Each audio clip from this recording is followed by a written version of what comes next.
صفحے کے شروع سے لائن نمبر 1 سورۃ آل عمران کی آیت نمبر 164 اعوذ باللہ من الشیطان الرجیم بسم اللہ الرحمن الرحیم اولما أصابتكم مصيبة قد أصبتم مثليها قلتم أنى هذا قل هو من عند أنفسكم إن الله على كل شيء قدير وما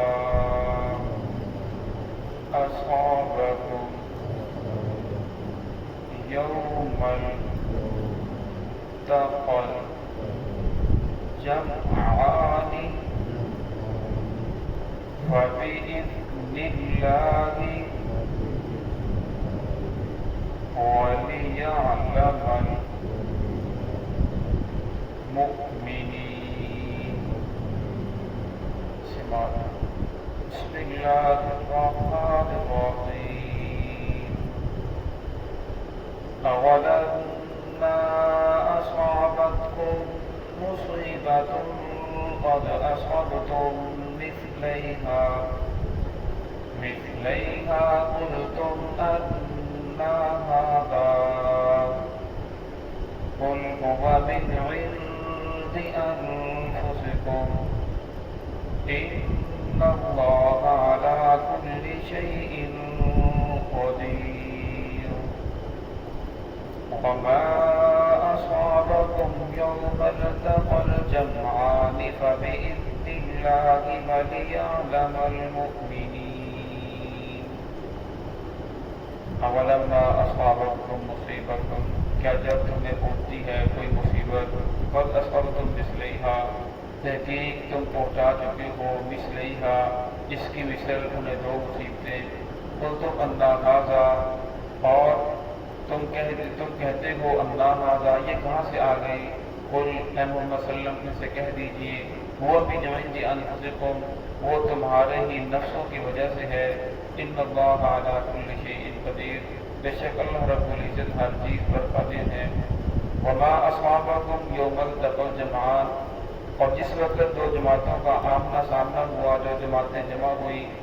فبإذن اللہ اللہ رب العزت کے حکم سے وليعلم المؤمنین تاکہ اللہ رب العزت ظاہر کر دے ایمان والوں کو جان لے مومنوں کو. گزشتہ آیات کے اندر اللہ رب العزت نے اپنے احسان کا تذکرہ فرمایا کہ میں نے مومنوں کے اوپر احسان فرمایا. پھر احسان کا فرمایا کیا احسان فرمایا کہ محمد رسول اللہ صلی اللہ علیہ وسلم کو تمہارے اندر نبی بنا کر بھیجا. پھر آپ صلی اللہ علیہ وسلم کا کام ذکر فرمایا کہ ان کا کام یہ ہے یتلو علیہم آیاتہ تم پر قرآن پاک تلاوت کرتے ہیں اللہ رب العزت کی آیات کی تلاوت کرتے ہیں وَيُزَكِّيهِمْ تمہارا تزکیہ کرتے ہیں وَيُعَلِّمُهُمُ الْكِتَابَ وَالْحِکْمَةَ تمہیں کتاب کی اور حکمت کی تعلیم دیتے ہیں. تو اللہ رب نے فرمایا کہ میں نے تمہارے اوپر احسان کیا جو محمد رسول اللہ صلی اللہ علیہ وسلم کو تمہارے اندر نبی بنا کر بھیجا. آپ صلی اللہ علیہ وسلم کی نبوت قیامت تک انسانوں کے لیے ہے. جتنے انسان قیامت تک آئیں گے آپ صلی اللہ علیہ وسلم سب کے لیے نبی ہیں. آپ صلی اللہ علیہ وسلم آخری نبی ہیں. آپ کے بعد کوئی نبی نہیں آئے گا. جتنے بھی امتی تشریف لائیں گے وہ سارے کے سارے محمد رسول اللہ صلی اللہ علیہ وسلم کی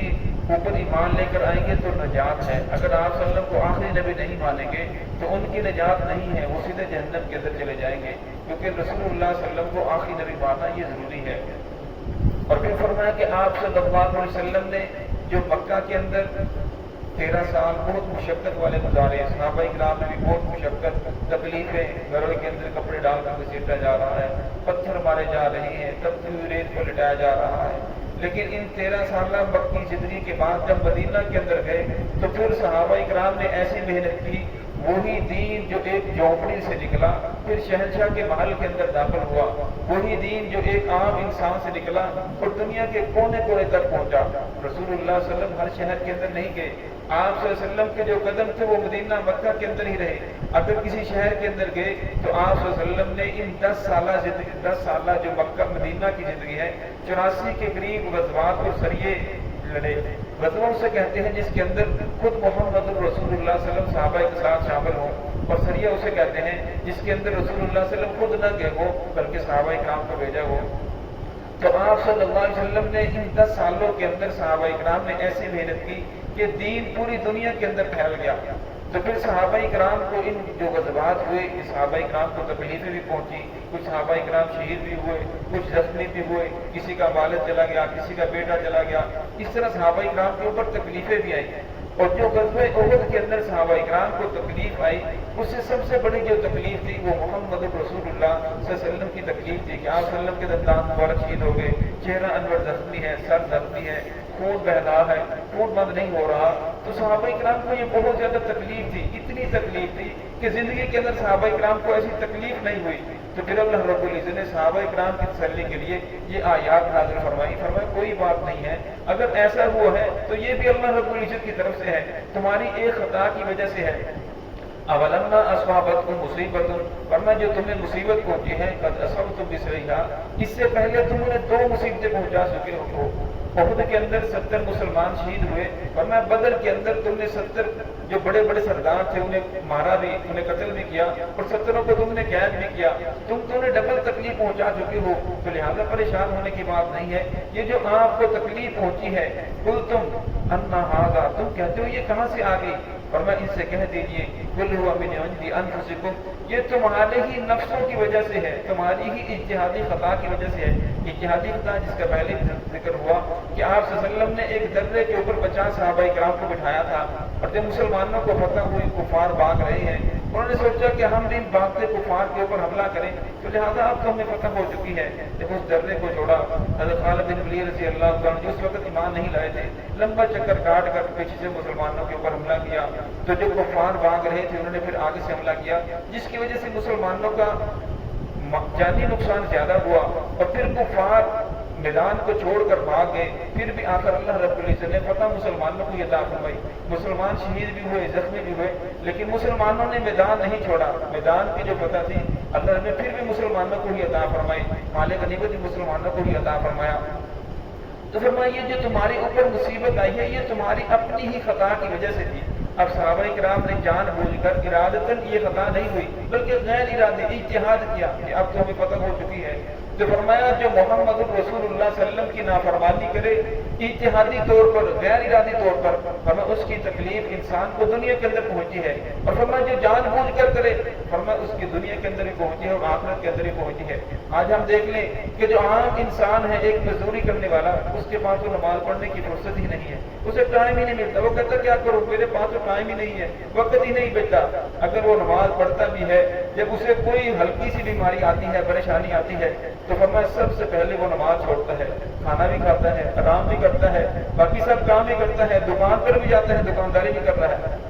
فرمایا سب سے پہلے وہ نماز کو چھوڑتا ہے۔ اور فرمایا اسی طرح نماز کو ایک معمولی چیز سمجھ لیا، اکثر لوگ نماز وقت کا ٹائم ہوتا ہے لیکن اس کی پرواہ ہی نہیں کرتے۔ فرمایا آج جو مسلمان مظلوم ہے، ایک پریشانی ختم ہوتی ہے، دوسری پریشانی ہوتی ہے، تیسری پریشانی کے اندر قرآن پاک کی آیت ہے، فرمایا ایک اللہ رب فرماتے ہیں ایک سال کے اندر یہ 2 مرتبہ عذاب کے اندر مبتلا کیے جاتے ہیں، پھر بھی فرمایا اسی طرح کے اوپر آنے کے لیے تیار نہیں۔ آج امت مسلمہ کا حال یہی ہے، ایک پریشانی ختم ہوتی ہے دوسری پریشانی شروع ہو جاتی ہے۔ آج حکمرانوں کو حکمران تو حکمران ہیں، لیکن آپ عام جو عوام ہے وہ بھی اپنے اوپر دیکھیں کہ ہم کتنا محمد رسول اللہ صلی اللہ علیہ وسلم کی اتباع کر رہے ہیں، اللہ رب العزت کے احکام کو کتنا ماننے والے ہیں۔ فرمایا اگر یہی حال رہا تو پھر اس طرح یہ غیر مسلم اقوام ہے، یہ ہم اسی طرح مارتے پیٹتے رہیں گے۔ مسلمان کا اللہ رب العزت کا مسلمان کے ساتھ قانون یہ ہے، اگر مسلمان نافرمانی کرتا ہے تو اس کی سزا دنیا کے اندر ضرور ملتی ہے۔ کافر جو بھی نافرمانی کرتا ہے اللہ رب الجیل دیتے ہیں کہ لیکن اس کی جو سزا ہے دنیا کے اندر تو ملے گی لیکن آخرت کے اندر اسے ملتی ہے۔ دعا ہے کہ اللہ رب العزت ہم سب کو صراط مستقیم پر چلنے کی توفیق عطا فرمائے۔ آگے اللہ رب فرمائے ان اللہ علی کل شیء قدیر، بے شک اللہ رب العزت ہر چیز پر قادر ہے۔ وما اصابکم یوم التقى الجمعان، اور فرمایا جو تمہیں تکلیف پہنچی ہے جس وقت دو جماعتوں کا آمنا سامنا ہوا فبإذن اللہ، یہ اللہ رب العزت کی طرف سے تھی، اللہ رب العزت تمہارے مقدر کے اندر لکھا تھا، یہ تکلیف تمہیں پہنچ کر رہنی تھی۔ اس کی وجہ یہ تھی وَلِيَعْلَمَ الْمُؤْمِنِينَ، اللہ رب العزت دیکھنا چاہتے تھے، مسلمانوں کے سامنے ظاہر کرنا چاہتے تھے یہ مومنین ہیں یہ منافقین ہیں۔ منافقین کا تو اسی وقت پتہ چل گیا، 300 منافقین وہ میدان جنگ چھوڑ کر علیحدہ ہو گئے کہ ہماری بات نہیں مانی گئی۔ اور پھر فرمایا اللہ رب العزت چاہتے تھے تم میں سے کچھ کو غازی بنائے کچھ کو شہید بنائے، اور فرمایا شہید کا بہت بڑا مقام ہے، اللہ رب العزت نے شہید کا بہت بڑا رتبہ رکھا ہے۔ رسول اللہ صلی اللہ علیہ وسلم یہ دعا کرتے تھے کہ رب العالمین میرا جی چاہتا ہے تیرے راستے کے اندر قتل ہو، ثم احیا ثم اقتل ثم احیا ثم اقتل، پھر زندہ کیا جاؤں پھر شہید کیا جاؤں پھر زندہ کیا جاؤں پھر شہید کیا جاؤں، لیکن اللہ رب العزت نے اپنے نبی کو شہادت کا مرتبہ عطا نہیں فرمایا۔ کیوں؟ اس لیے کہ لوگ ایسے نہ کہیں کہ ہم نے تو اللہ کے نبی کو بھی قتل کر دیا لہذا آخری نبی کو ہم نے قتل کر دیا۔ تو اللہ رب العزت نے آپ صلی اللہ علیہ وسلم کی اس دعا کو قبول نہیں فرمایا، لیکن شہادت کا بہت بڑا مقام ہے۔ تو اللہ رب العزت نے یہ میں نے اس لیے کیا تاکہ تم میں سے کچھ کو شہادت کا مرتبہ عطا کروں، تم میں سے کچھ کو غازی بناؤں جو غازی بن جائے جو کفار کو قتل کرے اور منافقین کا پتہ چل جائے یہ منافقین ہے۔ فرمایا جب برا وقت آتا ہے اسی وقت انسان کا پتہ چلتا ہے، ورنہ تو سب بھول بالکل چل رہے ہوتے ہیں، اس وقت پتہ چلتا ہے کہ کون کتنے پانی کے اندر ہے۔ تو اللہ رب العزت فرمایا یہ میں نے اس لیے کیا فبإذن اللہ، یہ اللہ رب العزت کی طرف سے تھا۔ دوسرا اس لیے فرمایا یہ تو ابتدائی غزوات ہے، غزوہ احد یہ دوسرا غزوہ ہے، فرمایا اسی کے اندر اگر مسلمانوں کا آپس کے اندر اجتماع نہ ہوا تو آگے کتنی آپ نے جنگیں کرنی ہیں، کتنے سریے ہوں گے، کتنے مسلمانوں کے ساتھ آپ کی تلوار اٹھے گی۔ تو اللہ رب العزت شروع کے اندر تقریر فرمائی کہ رسول اللہ صلی اللہ علیہ وسلم کی اجتہادی خطا بھی تمہارے لیے بہت بڑے نقصان کا سبب بن سکتی ہے۔ تو ہے کہ اللہ رب العزت ہمیں حضور صلی اللہ علیہ وسلم کی سچی اتباع نصیب فرمائے۔